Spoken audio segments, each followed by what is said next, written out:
Hi friends, it's Shuba and welcome back to my channel and happy holidays. We are 4 days away from Christmas. I thought it would be fun to just make a cute little weekend cozy Christmas holiday vlog. The cookies are cooling off before I transfer them over. I'm about to go to my friend's house for a cookie exchange party. It should be really fun. I was supposed to make 2 dozen cookies, and listen, I bake bread.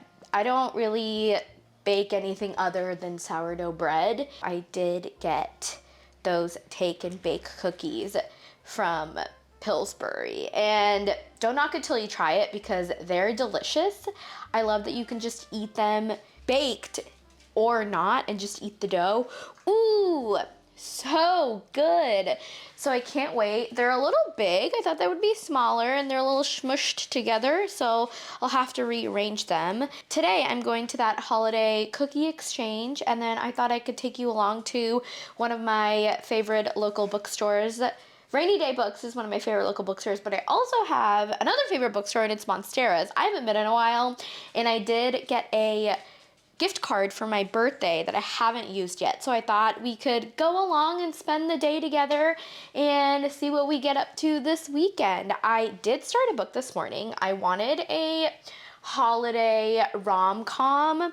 The last few weeks I've been reading lit fic, and really heavy lit fic, a little bit more on the like aggressive and dark and deep type of books. I read Old Enough by Haley Jacobson, Sisters by Daisy Johnson, and then last night I finished The Days of Abandonment by Elena Ferrante, and if you've read any of those books, they're not very light. And as we approach Christmas, I just wanted something as a palate cleanser. So I did start The Holiday Romance by Catherine Walsh this morning. I'm only 20 pages in, and I'm absolutely loving it. I've heard nothing but good things about this book. I've heard that this is more on the realistic holiday romance side. It's not too cheesy, but you'll just keep smiling as you keep reading it. The characters are likable.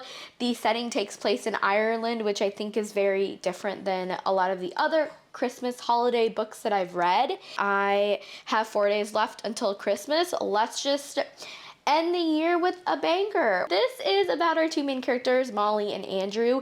They're both from Ireland, but they live in the States. I think Chicago is where all of this really starts to take place. And every single year for the past 9 years, they've been flying home to Ireland together. Molly is very indifferent about Christmas, but Andrew, he loves Christmas. Him and his family go all out. They end up meeting each other one year, and ever since then, they always travel back home together, and that's how they spend their time on this airline, catching up and talking about the past year. I love a friends to lovers storyline. I love a enemies to friends to lovers, anything that revolves around 2 people slowly getting to know each other and becoming friends before they fall in love. I think that's so sweet and such a realistic part of a relationship between 2 partners. I think that you have to be best friends with your partner before you can be romantic partners. I can't wait to read more of this. I am only 20 pages in, and I'm just smiling when I read it. I think that her writing style, Catherine's writing style, is super easy to read and to digest, but also it's just light and fun. So that is my quick 20 pages, how I'm feeling about it, and I am feeling good feelings about this book. I'm gonna go put the cookies into a container, and I need to figure out what to do with my hair. I'm not sure yet. It's kind of gross, and I'll show you the final outfit of the day before we head out. Thanks for watching.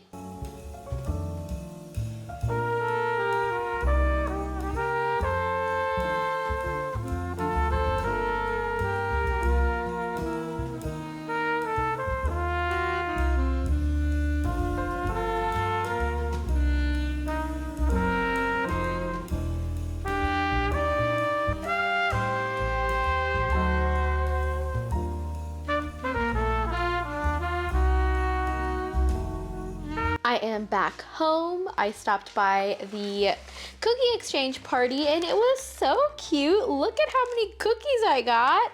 The whole idea was bring 2 dozen cookies and take home 2 dozen cookies.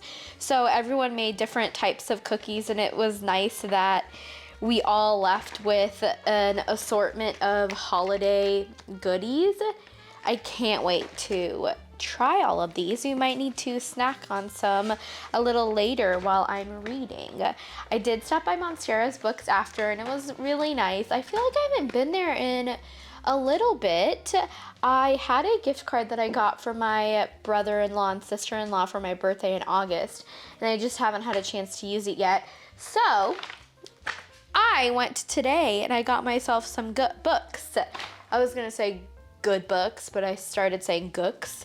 So gooks, good books. I got 4 books total. 3 out of the 4 books I've read already, but they're some of my favorite books that I've ever read, and I don't own the physical copies. I want to reread them and annotate them, and they are the Part of Your World series by Abby Jimenez. I also love that they're in paperback, not hardback, because I don't like hardback. I'm a paperback girly through and through. Why is it that they are not the same size? Yours truly is shorter than Part of Your World and Just for the Summer. Rude. Very rude, especially if it's in a series. Why wouldn't they all make it the same size? This is bad. This is not good. But I love this series and I can't wait to reread them. I think it would be fun to reread them over the summer or during springtime. The last book that I got is a book that Haley from Haley's House, she read it and she really enjoyed it, and I also am obsessed with the cover. It is The Most Famous Girl in the World by Iman Hariri Kia. I hope I am pronouncing that correctly. The premise of the story sounds very interesting. It's about our main character. Her name is Rose, and she's this investigative reporter, and she wrote this article that almost exposed Poppy, who is this scam artist and defrauded some of the most richest and powerful men in the world. Poppy ended up going to jail, but she's finally getting released.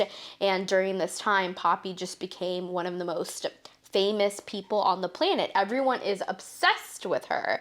And with that happening, Rose kind of opens up this investigation and she wants to really prove how terrible that Poppy is, because Rose didn't actually have proof while she was writing this article. So now she's going to work with the FBI to kind of figure out what exactly happened and why Poppy is Poppy.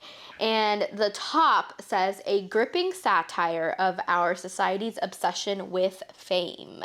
I love a good story where we have our main or supporting character who is just a really bad human being, and in our case, Poppy. But we are obsessed with her because of what she does and how she just goes about tricking people into getting what she wants. And this book is reminding me a lot of that show on Netflix about a girl named Anna who tricked a lot of people into giving her money. She said she was some heiress of this one place, I can't remember where. You know what I'm talking about? That show, it's reminding me of this story, and Poppy and Anna seem to have these similarities. Should be good. I've wanted to read this for a while. It's been on my radar, and so I picked it up. I'm going to make myself some coffee, hunker down on the couch, continue reading holiday romance while we watch the Chiefs game. Perfect afternoon.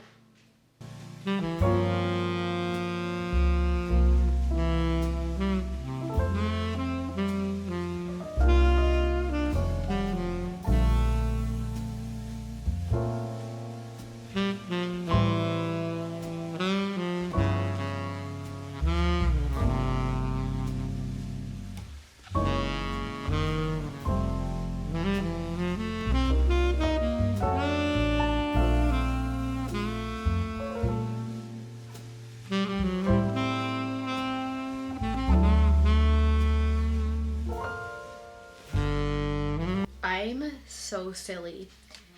The back says, if you found yourself all the way down the Anna Delvey rabbit hole, like I did, then The Most Famous Girl in the World is a perfect book for you, says Alicia Thompson of A Love in Time of Serial Killers. Anna Delvey! Anna Delvey! Anna Delvey. That's her name. That's her name.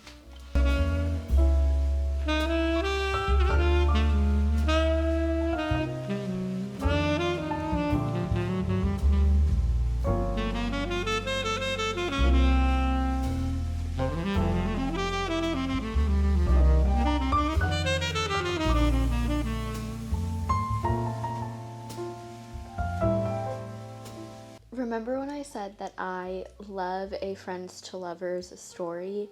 I'm gonna cry reading this book. I already know that I'm gonna cry reading this story. They're really good friends. They've been flying every single year for the past 9 years, and this year is their 10th year, and they got each other 10-year anniversary gifts. How cute is that? Oh my gosh. I wanted to surprise you. She got him first class upgrades, and he got her a blue pendant. I'm only 9% into this book.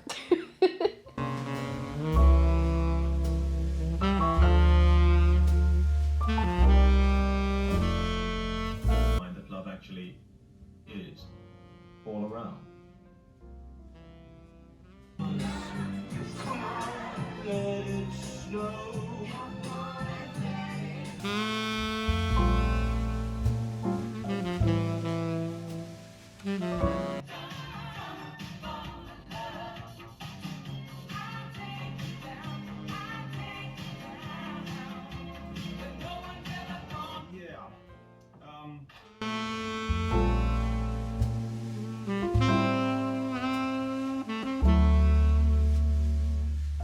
I'm 30% into holiday romance, and I am really enjoying it. It's cute, it's romantic, there's a Christmas element to it, but it's not too Christmassy, but you still get into the holiday spirit with both of our characters and what they're going through. We're reading from Molly's perspective, and some of the best moments in her life are when she's with Andrew.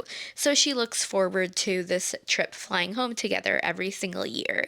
And I'm sure Andrew does too, but I think it's more of a platonic relationship for Andrew than it is for Molly. We have a few timelines where we jump back and forth. We have the present day, which is their 10-year anniversary of them flying to Ireland together.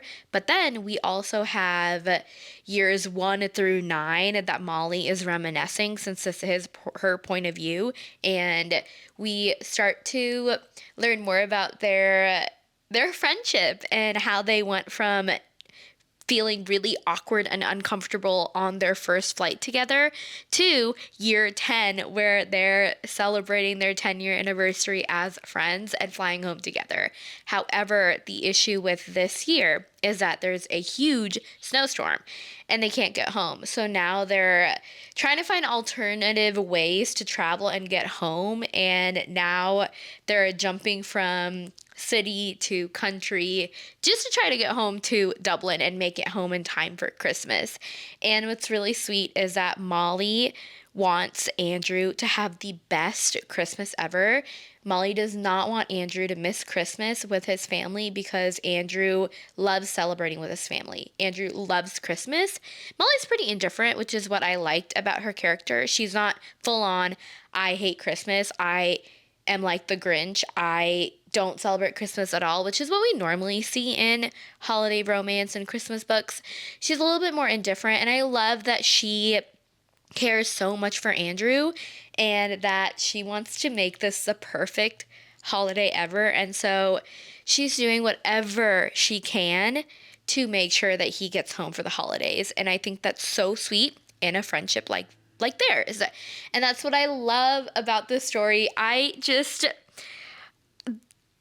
I have no words. It's perfect. I think this is the perfect holiday romance book.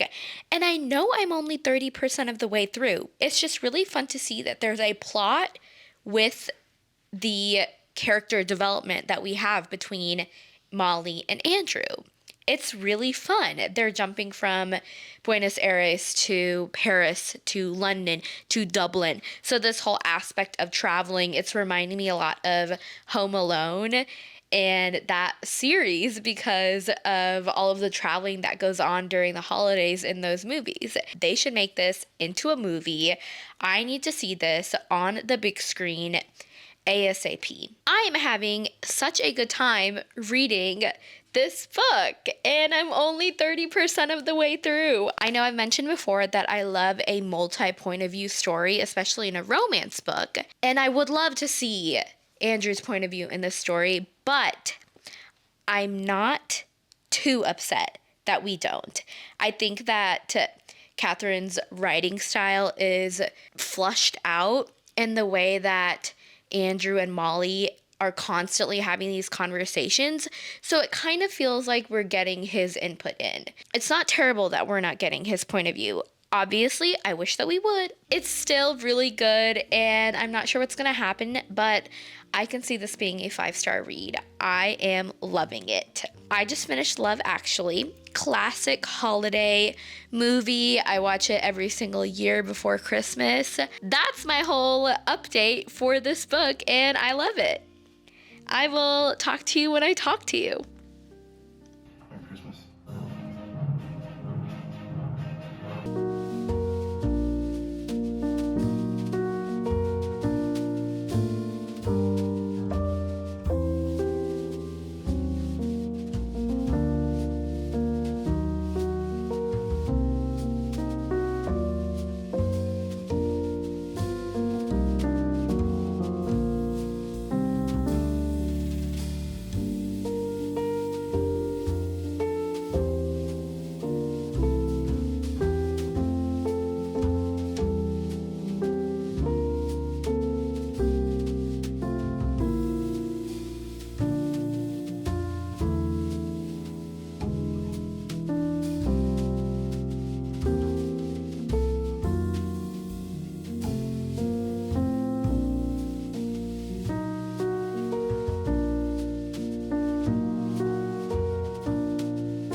I don't know, Louise. I just don't know.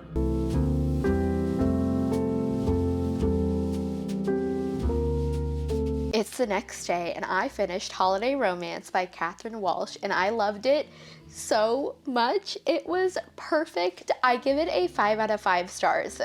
Absolutely amazing, especially for right before Christmas. It gave me everything that I wanted, and honestly, more. The last time I gave you a reading update was at 30%, and we were spending majority of the time traveling, just trying to get to Dublin. At the 50% mark, we actually make it to Dublin. So the first half of the story is just about them getting to Dublin, but then the second half of the story is about them meeting each other's families and traveling within Dublin, which I really appreciated. I think that for this romance, there's so much of a plot within it that drove the relationship in itself, and I really loved that a lot. I love that it took place somewhere else. I love that we went back and forth not only in time periods but also in the location of this story. Something to note is that this story centers around family quite a bit. Andrew loves Christmas, his family loves Christmas, and every single year, like, they love to be together during the holidays. And then Molly's family, not so much to an extreme, but Molly misses her family as well. And so there's this blending of two families that we slowly start to get as we blend Molly and Andrew and their relationship together, well, their friendship, whatever their ship is. It was just so wholesome of a story, but also really funny, not too cliche. The banter was really enjoyable as well, especially if you like that back and forth wittiness. Then I think you'll really like our two characters, Molly and Andrew. I know I did. A trigger warning to look out for, which is hinted at a little bit at the very first half of the book, but we get a little more deeper into it, is alcoholism. Andrew starts to realize that alcohol doesn't serve his best interest, and he respects himself enough to quit drinking. And I appreciate that. I appreciate that boldness that we get in this story, and how the holidays is always centered around drinking and eating a lot and celebrating with family, especially if you live in Dublin. Apparently, alcohol is a big thing, especially during the holidays. So I really like how Catherine Walsh subtly centered family relationships and Andrew with his alcoholism, and I thought that was done really, really well. Just a trigger warning for those who want to hear that. What I also really like about this story is there's no true drama. There's no third act. There's no breakup where then we read pages and pages on about them trying to decide if they want to be back together. It's clean and amazing, and there is a little bit of spice, but it's not too spicy. I thought that it was very fluffy and emotional and heartfelt and just gave me all of the feels. I loved it so much. I highly recommend. I'm smiling a lot just talking about this book. I already started the sequel. I would say it's more of an interconnected standalone. This does revolve around the Fitzpatrick family, and Andrew's last name is Fitzpatrick. This second book has to do with one of the characters that we meet in the first book, and if you haven't read Holiday Romance, I don't want to spoil it. I'm really excited because I was intrigued by this character by the end of the story, by the end of Holiday Romance. So I automatically wanted to read from his perspective. I'm going to end this video right here. Thank you so much for watching. I thought that it was a very cozy, fun little vlog where I got to read a new 5-star. Well, it's not this one, but this one is probably going to be a 5-star as well. And I got to just spend some quality time at home. I hope you all have a wonderful holiday season and new year. I will see you in another video. Bye.